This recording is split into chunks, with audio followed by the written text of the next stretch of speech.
안녕하세요. 고전의 지혜 TV입니다. 구독과 좋아요 부탁드립니다. 앞이 보이지 않을 정도로 짙은 안개가 자욱하게 깔린 이른 새벽. 한양 다방골에 찰랑거리는 물지개를 맨 채 쟁걸음으로 걸어가고 있는 30이 넘은 김씨총각이 있었다. 본디 나고 자란 경상도 상주에서 혈혈 단신으로 올라온 사내였다. 원래 방가의 차손이었으나 안타깝게도 조실 부모하고 의탁할 일가 친척 하나 없다 보니 동가식 서가숙하며 남의 아이를 돌봐주거나 남의 집 허드렛 일을 하며 생계를 이어왔다. 고단한 삶이었지만 구하는 별개로 장성할수록 그의 모습은 말쑥하고 당당한 모습의 사내대장부의 풍모를 띠게 되었다. 지나가다 누구나 한 번쯤 되돌아보게 하는 모습이었다. 허름한 차림새에도 그의 기품 있어 보이는 외모는 빛이 났다. 사정이 이러하니 부지런한 성품에 일을 다른 이보다 곱절로 했음에도 주인 말을 거스르면 방자하다며 그날로 엽전 한 푼 못 받고 내쫓기게 되니 한 해에도 수차례 머무는 집을 바꾸고 이리저리 옮겨 다녀야 했다. 이제는 더는 마을에서 몸을 의탁할 집이 남아있지 않게 되었다. 아니, 내게는 왜 이런 일만 일어나는 건가? 열심히 일했지만 돌아오는 건 늘 이런 식이군. 이왕 일이 된 바에 그 넓다는 한양으로 올라가 볼까? 명색이 내가 방가의 자손이거늘. 일인 머슴살이로 전전하며 살다 보면 그 끝이 뻔하지 않겠는가? 내 일이 부지런히 살면 이보다는 낫지 않겠는가? 두려울 게 뭐 있겠나? 김총각은 떠날 결심을 하고 주섬주섬 챙길 게 뭐가 있으려나 살펴봤지만 나이 35이 먹도록 머슴살이를 했건만 엽전 몇 푼이 다였기에 한숨이 절로 나왔다. 이게 전부라니 왜 나는 야무지게 살지 못했던가 하는 아쉬움이 묻어나왔다. 낡은 여벌의 옷을 담은 보찜 하나 꾸려서 한양길을 나섰다. 난생 처음으로 이리 길을 나섰지만 마음은 마냥 설레이거나 즐겁다는 생각이 들지 않았다. 혈혈 단신이지만 태어나고 성장한 시골 인심은 후덕해서 굶지는 않았고 허름한 입성이라도 갖추었는데 한양 인심은 그렇지 않을 것 같아 적잖이 걱정이 되었다. 머릿속은 아직 일어나지도 않을 일들로 꽉 차 있었다. 하지만 걸음을 옮길 때마다 달라지는 풍광을 두 눈에 담다 보니 근심은 점차로 사라지고 낙천적인 성격의 김총각은 자신의 멀쩡한 외모를 대하는 사람들의 시선을 익히 알고 있기에 뭐 굶기야 하려고 하는 자신감마저 생겼다. 이렇게 한 달 반을 넘게 걸려 드디어 고대하던 남대문에 들어서자 이제껏 보아왔던 풍광과는 다른 낯선 풍광에 김총각은 지레 겁을 먹고 걱정이 다시 일어났다. 아, 어떡하냐? 무엇을 해야 먹고 살 수 있을까? 그도 그럴 것이 긴 머슴살이를 할 때도 남에게 사정할 줄 모르고 우직하게 일만 하며 지냈던 터라 사람들은 그가 성정이 원래 그런 줄 모르고 바보라서 그러하다고 생각했다. 김총각은 한양으로 오는 중에도 여전했다. 추수하는 농가 아무 곳이나 들어가 일거리를 찾아서 거들고 한 끼니를 주면 주는 대로 먹고 자고 했다. 그런데 이게 웬일인가?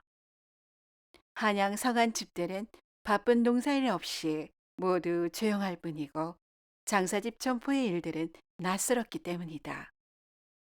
이리 걱정을 했을지언정 남에게 공으로 부탁하여 끼니를 구걸하거나 하룻밤 신세 진다는 것은 생각조차 못했고 그럴 배심도 없었다. 온종일 먹은 것이 없어 허기진 김총각은 어두워져가는 길목을 걷던 중에 마침 주막이 보이길래 평소 하던 대로 냉수 한 사발로 허기라도 면하고자 주막 안 뒷마당으로 불쑥 들어갔다. 물이야 값이 없는 것이니 설마 물 마시는 것을 막을 리 없다는 생각이 들었다. 마당에 커다란 물독에 바가지가 놓여 있기에 무심코 물 한 바가지를 퍼서 한 모금 들이킬 때 아니 물은 공꽃인 줄 아나? 제것 마시든 마시니 원. 지인 노파가 언짢은 듯 말했다. 아니, 물이 공꽃이 아니란 말씀이시오? 물도 값을 받는다니 참. 이런 시골에서 막 상경한 모양이구먼. 한양서는 물도 값을 치른다네 이 사람아. 물도 사 먹는다는 말에 김총각은 귀가 번쩍 뜨였다. 커다란 물 항아리가 거의 비어가고 그 옆에는 물지개가 놓여 있는 것이 눈에 들어왔다. 김총각은 얼른 물지개를 어깨에 메고 나왔다. 주인 노파가 저자가 물지개를 훔치려는 겐가 하고 걱정하는 소리를 뒤로하고 근처 우물로 향했다. 김총각은 주막에 물 항아리가 가득 차도록 여러 차례 물지개에 물을 담았다. 이 모습을 지켜보던 노파는 총각의 행동에 어이없다는 듯 놀란 눈을 하며 연신 빙그레 웃더니 막걸리를 사발로 퍼주며 김총각을 살갑게 대하기 시작했다. 아유, 고맙구먼. 고향이 어딘가? 한양 땅에 지낼 곳은 있는가? 김총각은 낯선 한양에서 맞은 첫 저녁을 굶지 않게 되었고 앞으로 한양에서 어찌 살아갈지 길이 트인 듯하여 자신감마저 생겼다. 어디에 가든지 부지런히 일하는 데야 굶지는 않지. 그렇고 말고. 지금까지 살아오면서 마음에 담아둔 신조가 시골이나 한양이나 다를 게 없이 다 통한다는 생각이 들었다.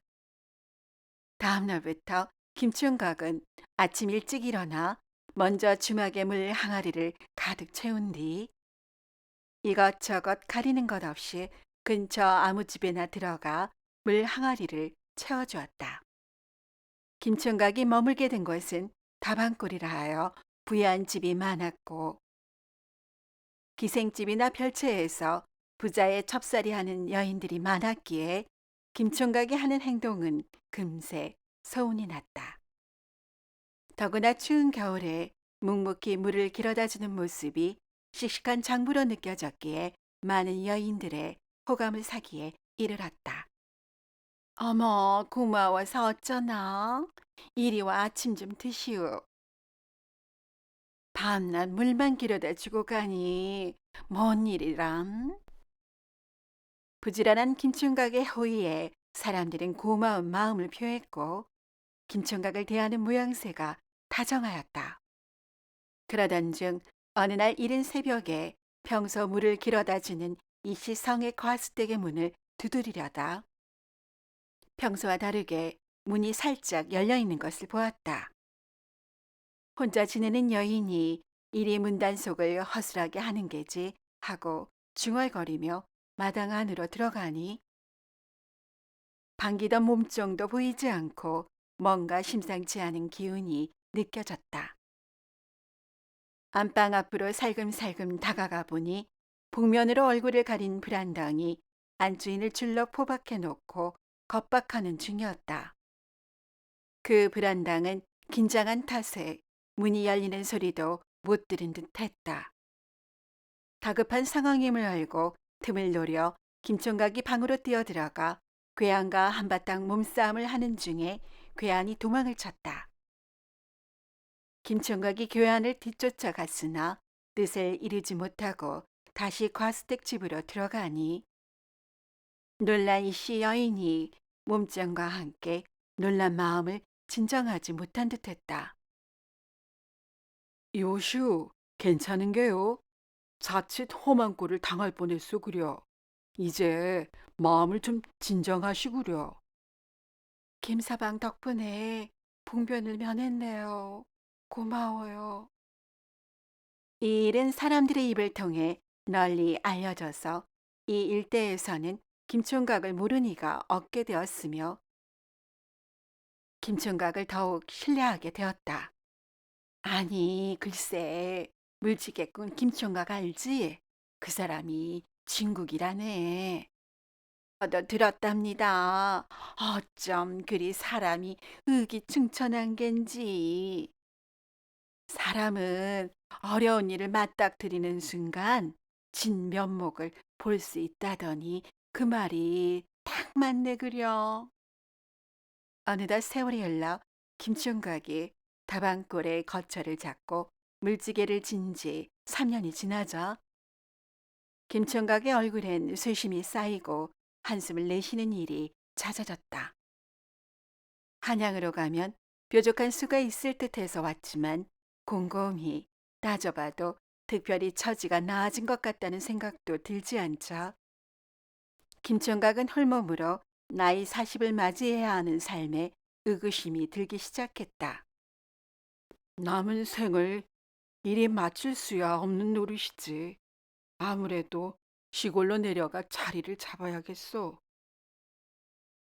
그런데 문제는 시골을 떠나 한양에 온 이후로도 여전히 손에 쥔 게 없다는 것이다.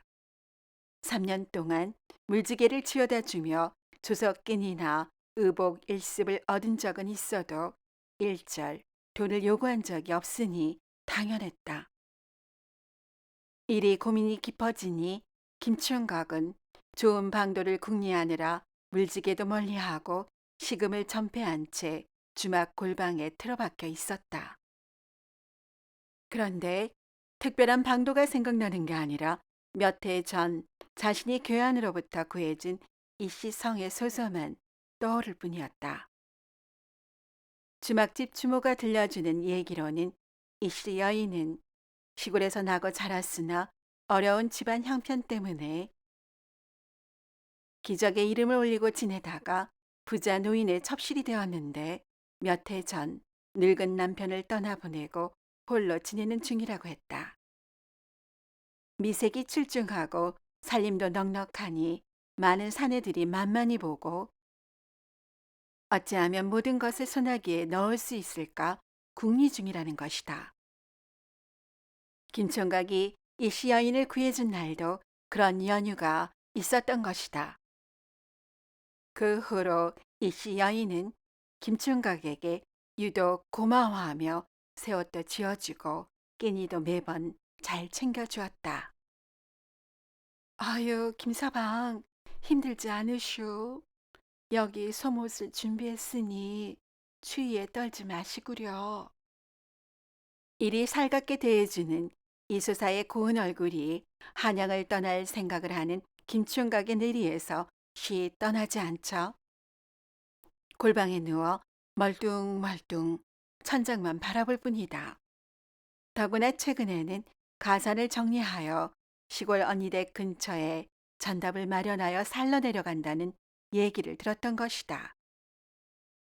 이제는 홀몸이라 예서 발이 묶일 이유도 없는 터라 조만간 고향으로 내려갈까 한다오. 김서방 물 길어다 주는 모습도 더는 보기 어렵게 됐소. 섭섭하지만 잘 지내시구려. 이리 작별하는 모습을 대하니 자신도 시골로 낙향해야 할 때인 듯하여 김총각은 결심을 굳히었다. 떠날 결심에 지난 3년 동안 정들었던 마을 사람들에게 작별 인사는 해야겠기에 다음 날 김총각은 물을 길어다 준 백여 집을 돌며 인사를 다녔다. 지난 3년 한양 구경도 다 하였으니 이제는 낙향하려 합니다. 그동안 신세 많이 졌습니다. 건강히 지내십시오. 아유, 그렇게 됐구먼. 그동안 정도 들었는데, 이제는 누가 물을 길어다 주노? 막상 김총각이 떠난다 하니 돈 한 푼 요구하지 않고 물을 길어다 준 것에 고마운 마음이 일어 마을 사람들은 김총각에게 전별금조로 한 푼, 두 푼 쥐어주었다. 아이후, 아닙니다. 이리 안 하셔도 됩니다. 아닐세. 작은 액수라 손이 부끄럽던 차에 거절하지 말게나. 그동안 고마웠네 그려. 시골에 내려가거든 잘 살게나. 이렇게 십시일반 돈을 건네주니 어느새 120여 냥이라는 큰 돈이 되었다. 마을 사람들과 3년이라는 정이 쌓이다 보니 헤어지는 것이 못내 아쉬워 눈물을 보이는 이도 있었다. 이렇게 평생 처음으로 큰 돈을 갖게 된 김총각은 마을 사람들이 고마웠으며 허투루 돈을 낭비하면 아니 되겠다는 생각도 들었다. 하지만 명색이 방가의 자손으로 태어났으나 남의 집살이 하느라 한 번도 제대로 된 입성을 갖추지 못하였으니 이번을 계기로 어느 정도 한을 풀어볼 요량으로 소박하게 양반 복색을 갖춰 입고 길을 나섰다. 수중에 돈이 생기고 정갈한 복색도 하고 보니 이소사에게 자신의 마음을 한 번이라도 건네봐야겠다는 자신감이 생기자 발길을 이소사 집으로 향했다. 그런데 인기척이 없어 열린 문을 밀고 들어가 보니 이소사의 집은 텅 비어 있었다. 급히 이웃에게 물어보니 며칠 전에 이미 떠났다는 것이다. 이럴 줄 알았으면 가는 곳이라도 알아둘 걸 하는 뒤늦은 후회를 하며 김총각은 허탈한 심정으로 터벅터벅 길을 나섰다. 김총각이 서온 근방에 이르러 날이 저물어 가자 식객이 아무도 없는 듯한 한적한 주막을 찾아 들어갔다. 이보시오, 주모. 이리 한적한 주막은 처음이오. 객이 한 사람도 없으니. 이 말에 주모가 한숨 지며 말했다. 객이 없다니요. 안악내 한 사람이 묵고 있습죠. 그런데 참 기가 막혀서 뭔 이런 일이 있는 겐지. 며칠 전 여인네가 홀로 주막에 들어왔는데 들어오자마자 갑자기 많은 객들이 보는 앞에서 토하며 쓰러졌다는 것이다. 지난해 계절이 번져 많은 사람들이 상한 터라 이 모습을 본 객들이 자라보고 놀란 것은 소뚜껑 보고 놀란다고 아낙네가 계절에 걸렸다며 모두 황급히 자리를 떴다는 것이다. 아니, 의원 말로는 그중 아낙네가 갑자기 원행을 해서 몸이 쇠약해지고 지친 탓에 쓰러진 것이라는데 한 번 일이 소문이 나면 시 막을 길도 딱히 없는지라. 아낙네는 아직은 자리에 누웠으니 헛장사지요. 에휴, 아픈 사람을 쫓아낼 수도 없고. 어허, 참으로 안 되었소, 그려. 아낙네 형편도 그렇고. 김총각은 오랜만에 여덕으로 일찍 잠자리에 들었으나 여러 생각으로 깊이 잠들지 못하고 새벽 일찍 잠에서 깼다. 답답한 마음에 새벽 공기라도 마실 요량으로 마당으로 나오니 어디선가 여보시오, 주모, 물 좀 주시오 하며 가늘고 희미하게 주모를 부르는 소리가 간간히 들렸다. 주모는 깊이 잠이 든 듯 아무런 기척이 없는지라 김총각이 소리가 나는 곳을 향하니 아픈 아낙네가 누워있다는 방에서 들려왔다. 물을 찾는 아낙네의 소리가 간절하니 지체하기도 그렇고 잠든 주모를 깨우는 것보다는 자신이 물을 떠다 주는 게 빠를 듯하여 물 한 바가지를 떠서 들고 방 앞으로 가 기척을 했다. 하지만 안에서 아무 반응이 없자 혹 무슨 병거라도 있는가 싶어 방문을 열고 들어갔다. 이내 김총각은 깜짝 놀랐다. 어스름한 새벽빛이었으나 자리에 누워있는 여인은 분명 이소사였던 것이다. 아, 아니 이 어인일이시오. 어서 물 한 모금 하시오 그려.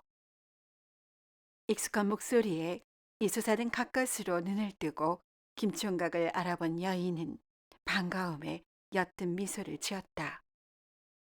김총각은 여인을 부축하여 조금 일으킨 후 물을 천천히 입가로 흘려 넣어 주었다. 여인은 다시 자리에 누운 후 김총각에게 고맙다는 눈빛을 전하며 잠이 들었다. 김총각은 여인이 걱정이 되어 한동안 여인 곁을 지켰다. 밖에서 주모의 기척이 나자 주모에게 여차한 상황을 얘기하고 미음을 만들어 달라고 부탁했다. 아니, 손님께서 욕 보셨군요. 그동안 여인이 눈도 못 뜨더니 이제 기운이 돌아오나 봅니다. 이후로는 제가 살피겠으니 길 떠날 채비를 하시지요. 아, 아니요. 그 여인은 내 일찍이 아는 사이인데 어찌 아픈 사람을 두고 길을 나서겠소. 이렇게 김총각은 여인과의 사연을 얘기했고 주모도 더는 말리지 않았다. 김총각의 극진한 간호 덕분인지 이소사는 다음 날부터 서서히 기력을 되찾기 시작했다. 이소사는 옆을 늘 지키고 있는 김총각이 믿음직스러웠고 누군가 자신을 돌봐주고 있다는 생각에 마음이 편안하며 행복했다. 이소사의 회복 속도 또한 김총각의 따뜻한 마음만큼 빨랐다.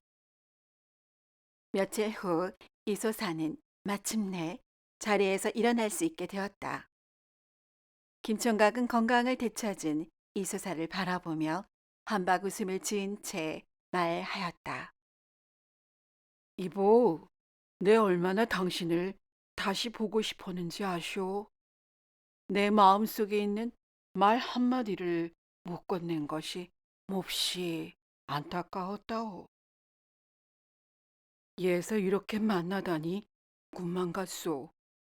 내 모든 소원을 다 이룬 듯하오. 하늘이 우리를 맺어주려 이리 했나 보오. 아, 예? 김서방, 그 무슨... 발글에 상기된 김총각의 얼굴을 보자 이소사는 비로소 김총각이 말하는 의미를 알게 되었고 역시 얼굴이 붉어지며 미소가 지어지지 않았다. 다음 날 김총각은 교군꾼을 불러 이소사를 가마에 태워 이소사의 고향으로 함께 향했다. 고향길을 가는 중에 두 사람은 그동안 몰랐던 서로에 대해 알아갔으며 이소사의 고향집에 도착해서는 조촐하게 혼례를 올렸다. 이렇게 우연히 인연이 되어 늦게 만난 두 남녀는 서로를 마음 깊이 사랑하며 자손번창하고 행복하게 잘 살았다고 전해진다. 오늘도 이야기를 시청해주신 여러분께 감사드립니다. 재미있는 이야기로 곧 찾아뵙겠습니다.